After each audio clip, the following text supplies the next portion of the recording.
I've got the best assault rifle builds for DMZ after the Season 4 Reloaded update.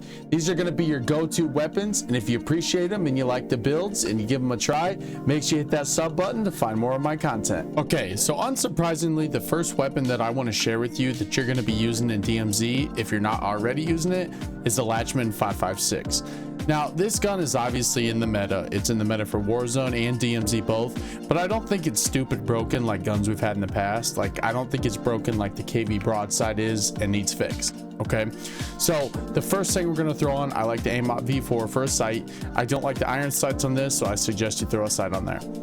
For the barrel, we're going to throw on the Latchman Rat Barrel. Now this, we're going to throw this on because it's going to help with our recoil control, our bullet velocity, and our damage range. And this one really is all about recoil control. Okay, for the muzzle, we're going to throw on the X10 Havoc.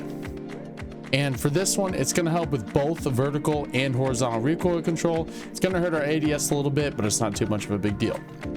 Next, we're going to throw on high velocity, which I like throwing on a lot of ARs. It's definitely good. And then we're going to throw on the 60 round mag. Now let's take this over to the firing range real quick so I can show you what the recoil looks like on this build. It's fairly straight up from what you're going to see. Okay, now medium range is not bad. Now we can get to the further one out. You got a little bit of pull down to your joystick, but it's no big deal at all. Okay, but you see all the recoil pretty much just straight up unless you hold it way too long. So go a little burst and then you're good. Okay, so I love this gun and I think it's definitely something you should be using in DMZ. Okay, the next weapon I'm going to be throwing your way is the M13B. This is definitely going to be one of your go-to guns if it's not already once you see this build. I like to throw on the AIMOT V4 as I do with pretty much everything. For the barrel, I throw on the Bruin Echelon, and the reason we throw that on is for that damage range, that velocity, and the recoil control. Are all very, very good. Now this is a change I made recently. I now throw on the Komodo Heavy for the muzzle. I did not do this before, but it's just helping with that horizontal recoil control, and it makes it so it's mostly a straight climb on the recoil instead of more of an S pattern, which I'll show you here in a minute in the firing range. Also, as I do with all my ARs, I throw on the high velocity and a 60 round mag, especially for DMZ, because if you got a group of bots coming at you, you need a lot of ammo.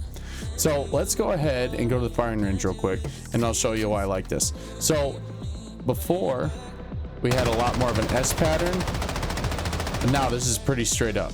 Okay, so let me go ahead and reload here.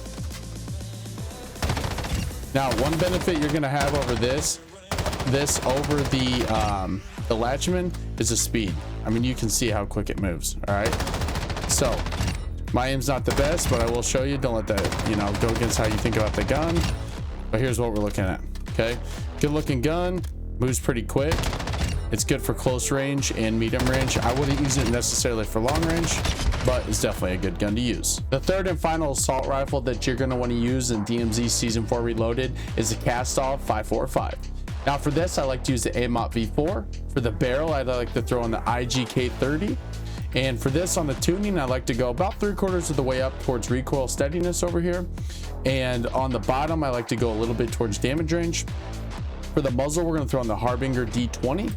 For the tuning on this, go just up a little bit from the middle, maybe around like the 0.90.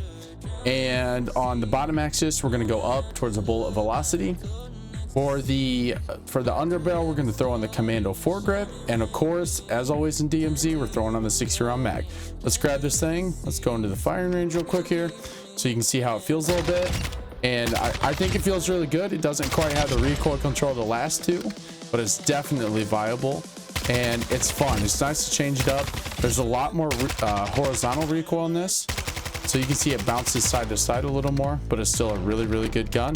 And I think it's going to be one of your go-to weapons in DMZ Season 4 Reloaded.